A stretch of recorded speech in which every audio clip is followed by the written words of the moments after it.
श्री शिवाय नमस्तुभ्यम। हर हर महादेव। वेदांत सिटी खरवासा मंदिर के पास टिंडोरी रोड, सूरत, गुजरात में गुरुजी पंडित प्रदीप मिश्रा जी द्वारा श्री शिव महापुराण कथा शुरू हो गई है। ये कथा 7 दिवसीय शिव महापुराण कथा है, जो कि 7 दिवसीय चलने वाली है, जो कि 16 जनवरी से 22 जनवरी तक आस्था चैनल यूट्यूब के माध्यम से देखी जा सकती है। आज की कथा में गुरुजी ने विशेष उपाय बताए हैं, एक नया और बिल्कुल नया उपाय बताए, जो कि एक ही उपाय से आपके सारे मनोकामनाएं पूर्ण हो जाएंगी। आप ये उपाय जब भी दिल करे, किसी भी दिन आप इस उपाय को कर सकते हैं। इस वीडियो में ही आपको आसान भाषा में समझाने की कोशिश करेंगे, तो वीडियो को के अंत तक बने रहें।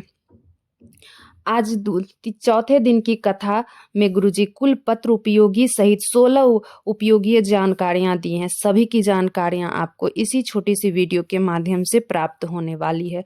अगर किन्हीं कारणवश आज की कथा आप नहीं सुन पाए हैं, तो पूरी कथा का रस तत्व आपको इस छोटे से वीडियो के माध्यम से प्राप्त होने वाली है। आज कथा शुरू होते ही गुरुजी पंडित प्रदीप मिश्रा जी बोले, आप केदारनाथ जा रहे हो ठीक है, मल्लिकार्जुन जा रहे हो ठीक है, कहीं भी आप जा रहे हो ठीक है, मना नहीं है जाने के लिए, जाओ। पर जाने से पहले अपने घर के आसपास जो भी शिवालय है, वहाँ एक नियम बना लो कि आपके आसपास जो भी शिवालय है, वहाँ 1 लोटा जल चढ़ाने का नियम बना लो। फिर आप कहीं भी दूर कर दो, अपने भीतर की जाओ, मना नहीं, अपने भीतर की अभिमान दूर कर दो, अपने भीतर का अभिमत्ता को दूर कर दे। शिव के को पाना आसान है, शंकर भगवान का सच्चा भक्त शिव को खोजता नहीं है, वो शिव में खो जाता है। वो तो उसे शिव को ढूंढना नहीं पड़ता है, शिव उन्हें ढूंढते हैं। गुरुजी पंडित प्रदीप मिश्रा जी बोले, आप शिव के पंचाक्षर मंत्र में, षडाक्षर मंत्र में श्री शिवाय नमस्तुभ्यम बोलने में खो जाओ तो शिव अवश्य मिलेंगे। बढ़ते हैं आज की कथा की दूसरी जानकारी की ओर। भगवान भोलेनाथ के कथा का पंडाल केवल कथा का पंडाल नहीं होता है, वो एक कल्प वृक्ष होता है, जिसमें बैठकर जो मांगा जाता है, दिल से जो भी विश्वास से मांगा जाता है, वो जरूर ही पूर्ण होता है। बढ़ते हैं आज की कथा की तीसरी जानकारी की ओर। एक पत्र में पूछा गया, उस पत्र में किसी का नाम नहीं था, सिर्फ पत्र आया था और मोबाइल नंबर था, नाम नहीं था। तो गुरुजी बोले, एक पत्र में जो पूछा गया था, गुरुजी आपने सारे उपाय बताए हैं, मनोकामना पूर्ति के लिए, रोग मुक्ति के लिए, जो भी बहुत सारे उपाय बताए हैं, बच्चे के लिए, पढ़ाई से जुड़ी हुई, नौकरी के लिए, सब कुछ के लिए आप उपाय बताए हैं, पर चेहरे पर नूर आए ऐसा कोई उपाय नहीं बताए हैं। तो इस पर गुरुजी बोले, आपके भीतर का गुरूर जाएगा तब नूर आएगा, आपके भीतर का अहंकार जाएगा, अभिमान जाएगा, तभी आपके चेहरे पर नूर आएगा, आपके चेहरे पर हंसी आएगी। बढ़ते हैं आज की कथा की चौथी जानकारी की ओर। प्रियांशी जी पत्र लेकर आए। गुरुदेव, मेरे पिता महादेव का क्या वर्णन करूं। 2018 से मैं प्रतिदिन 1 लोटा जल चढ़ाती। 2022 में मेरी माता आपकी कथा सुनाई। मैं नौकरी की तैयारी कर रही थी। बाबा के मंदिर में झाड़ू लगाती, जल चढ़ाती, बाबा का थोड़ा श्रृंगार कर देती, भजन कीर्तन करती। बाबा ने मुझे इतना दे दिया कि मैं बता नहीं सकती। बाबा ने मुझे इंजीनियर के पद पर नियुक्त कर दिए हैं। अपना बाप मान के बाबा पे जल चढ़ा दी, पापा से विनय करती, बाबा ने आज मुझे बहुत दे दिए, उसी का आभार व्यक्त करने हम कथा पंडाल में आए हैं। बढ़ते हैं आज की कथा की पांचवी जानकारी की। गुरुजी बोले, आप व्रत के दिन उपवास रहते हैं और भगवान का नाम कितने बार लिए, आपने अन्न त्यागा और क्या क्या त्यागा। तो आप व्रत वाले दिन आप संकल्प लो कि आज मेरा व्रत है, किसी से झूठ नहीं बोलूंगी, किसी से अपशब्द नहीं कहूंगी, मोबाइल का त्याग करूंगी, भगवान का भजन करूंगी। सबसे महत्वपूर्ण बातें हैं कि आप जो भी उस दिन फलाहार करें, तो आप जोड़े कि कितने का फलाहार आप किए हैं सुबह से शाम तक, उसका 1/4 भाग मंदिर में या गरीब में दान दे या गौशाला में दान दे। बढ़ते हैं आज की कथा की छठवीं जानकारी की ओर। गुरुजी पंडित प्रदीप मिश्रा जी बोले, भले बकरी जैसा चढ़ो पर एकादशी का व्रत जरूर करो। बढ़ते हैं आज की कथा की 7वीं जानकारी की ओर। दक्षा जी पत्र लेकर आई अहमदाबाद से। मेरी बेटी 14 वर्ष से, उसको संतान नहीं था, बहुत इलाज करवाया, फिर मेरी पड़ोसी आपकी कथा के बारे में बताई। आपकी कथा प्रतिदिन टीवी पर सुनती, पशुपति व्रत की, बाबा पे जल चढ़ाती, एक बेलपत्री खाती, 7 दिन की कथा पंडाल में सुनी और कथा पंडाल सुनती और वहाँ का मिट्टी, वहाँ का रज अपने पेट में लगाती सुनी। आज बाबा की कृपा से 14 साल बाद बाबा ने मेरी झोली खुशियों से भर दिए। उसी का आभार व्यक्त करने हम कथा पंडाल में आए हैं। बढ़ते हैं आज की कथा की 8वीं जानकारी की ओर। पाटिल जी पत्र लेकर आए। गोधर से सबसे मेरा जन्म जब से मेरा जन्म हुआ तब से मुझे दौरे आते थे। ये बीमारी जन्म से है। बहुत इलाज कराया, 5 लाख खर्च किए पर कुछ नहीं हुआ। किसी के कहने पर सिरपुर के पंडाल में बैठकर कथा सुना। जिस दिन से कथा सुन के आया झटके आने बंद हो गए। उसी का आभार व्यक्त करने हम कथा पंडाल में आए हैं। बढ़ते हैं आज की कथा की 9वीं जानकारी की ओर।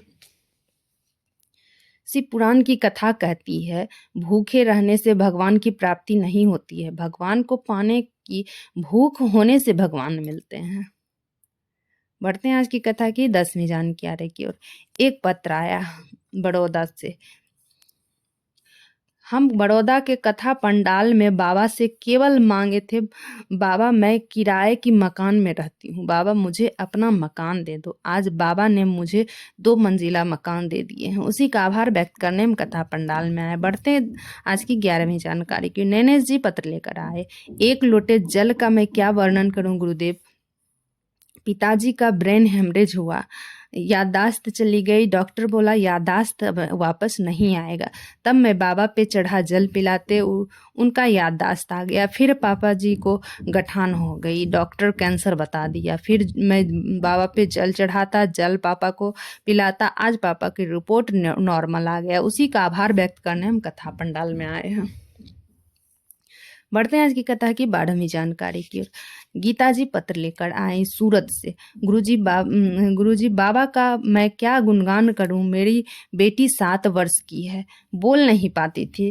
किसी ने आपकी कथा के बारे में बताई। कथा सुनती, अपनी बेटी से भी कथा सुनने को कहती, बाबा पे जल चढ़ाती। मेरी बेटी रुद्राक्ष महोत्सव में मैं गई, बहुत भीड़ थी। हमें नहीं पता था कि रुद्राक्ष महोत्सव में इतना बल है कि महादेव जरूर सुनते हैं। बाबा से विनय की मेरी, और मैं कंकड़ शंकर और की पूजा की। मेरी बेटी भी की, रुद्राक्ष लाई, जल गला के पिलाती। आज मेरी बेटी पूर्ण तरह से ठीक है, अब वो अच्छे से बोलती है। उसी का आभार व्यक्त करने हम कथा पंडाल में आए हैं।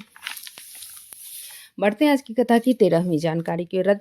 रजत अरुण जी पत्र लेकर आए। मेरी मौसी का बेटा है, 7 साल से तैयारी कर रहा था, नौकरी नहीं लग रहा था। आखिरी में अपनी माँ से बोला, मैं थक गया हूँ, नौकरी नहीं हो रहा है, तुम्हें कथा सुनने से क्या मिलता है, क्यों तू कथा सुनती है।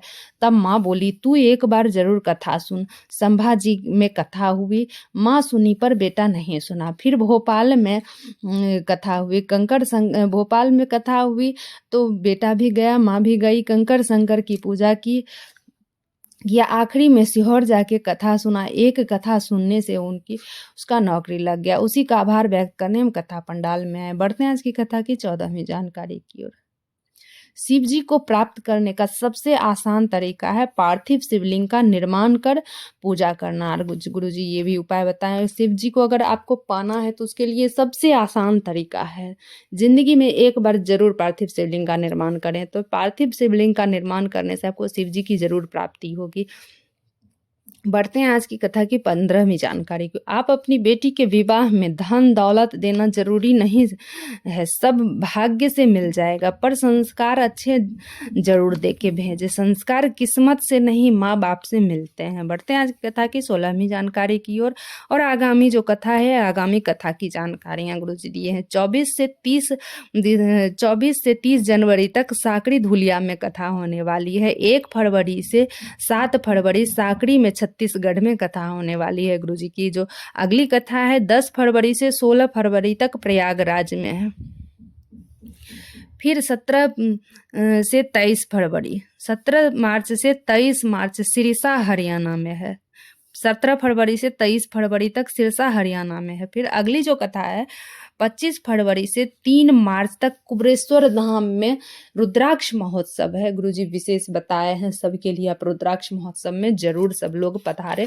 आज की जो विशेष जानकारी है, मात्र एक उपाय करने से आपकी सारी मनोकामनाएं पूर्ण हो जाएगी। जिस दिन आपका दिल करे, आपके अंदर जिस दिन हो आपको बहुत दुख तकलीफ है, जो भी टेंशन है, जो भी आपको तकलीफ है, तो इस उपाय से आपको करनी क्या है, आपको लेना है 3 बेलपत्री। क्या करना है, 3 बेलपत्री, थोड़ा सा अक्षत, उसमें से 11 चावल के दाने आपको निकाल के धो लेने। 11 चावल के दाने, ध्यान रहे चावल खंडित नहीं होनी चाहिए। आपको 3 बेलपत्री, एक बेलपत्री में लाल चंदन लगा ले, एक बेलपत्री में पीला चंदन लगा ले। बीज वाली पत्ती में लगाना, बीज वाली पत्ती में लाल चंदन और पीला चंदन लगा लेना है। बीज वाली एक बेलपत्री में लाल चंदन लगा ले, एक बेलपत्री में पीला चंदन लगा ले, और एक बेलपत्री जो है उस पे आप 11 चावल के दाने रख दे बीज वाली बेलपत्री में। अब आपको करना क्या है, जो आपकी सीधी हाथ है उस हाथ में जो लाल चंदन वाली बेलपत्री पहले रखनी है, उसके ऊपर भी पीले चंदन वाली बेलपत्री रखनी है, फिर उसके ऊपर जो है 11 अक्षत जो लिए 11 चावल के दाने वाले बेलपत्री रखनी है, और आपको उल्टे हाथों से उसको ढक के अपनी मन की कामना करते हुए सिरै पंचाक्षर मंत्र, षडाक्षर मंत्र या श्री शिवाय नमस्तुभ्यम बोलते हुए भगवान भोलेनाथ के ऊपर समर्पित कर देना है। भगवान के ऊपर आप श्री शिवाय नमस्तुभ्यम बोलते हुए समर्पित कर दे। अब आपको करना है क्या है, एक कलश जल लेना है। एक कलश जल, जहाँ से जलाधारी है, जहाँ से जल गिरती है उस जगह पर 3 बार आपको श्री शिवाय नमस्तुभ्यम बोलते हुए 3 बार आपको वहाँ पे जल गिराना है। अपनी कामना करते हुए श्री शिवाय नमस्तुभ्यम बोलते हुए वहाँ 3 बार जल गिराना है। उसके बाद आप वहाँ से 3 बार जल गिरा के जो आपने चावल के दाने वाले जो बेलपत्री रखी है वो बेलपत्री और एक चावल के दाने आप उठा के घर ले आएँ, और उसको अपनी तिजोरी में या जहाँ भी रखना चाहें आप रख सकते हैं। और आपके घर में खुशियाँ आएगी ही आएगी। उस दिन से आपकी जो भी एक से एक उपाय से आपकी कामना पूर्ण हो जाएगी। आप उपाय को अच्छे से तरह से देख लें, समझ लें, सुन लें, फिर इस उपाय को करें। किसी भी दिन आप इस उपाय को कर सकते, जब आपका दिल करे। इस मंत्र, पंचाक्षर मंत्र, षडाक्षर मंत्र, श्री शिवाय नमस्तुभ्यम बोलते हुए अपनी कामना करते हुए इस उपाय को करें, और लास्ट में वो बेलपत्री और चावल के दाने उठा के घर ले आए तो आपकी कामना जरूर ही जल्द ही पूर्ण हो जाएगी। आपके घर में खुशियां जरूर ही आएगी। श्री शिवाय नमस्तुभ्यम। हर हर महादेव। दोस्तों मेरे चैनल पर नए हो तो सब्सक्राइब कर लो, बेल बटन प्रेस करना ना भूलना, ताकि मेरे चैनल की नोटिफिकेशन सबसे पहले आप तक पहुंच सके। श्री शिवाय नमस्तुभ्यम। हर हर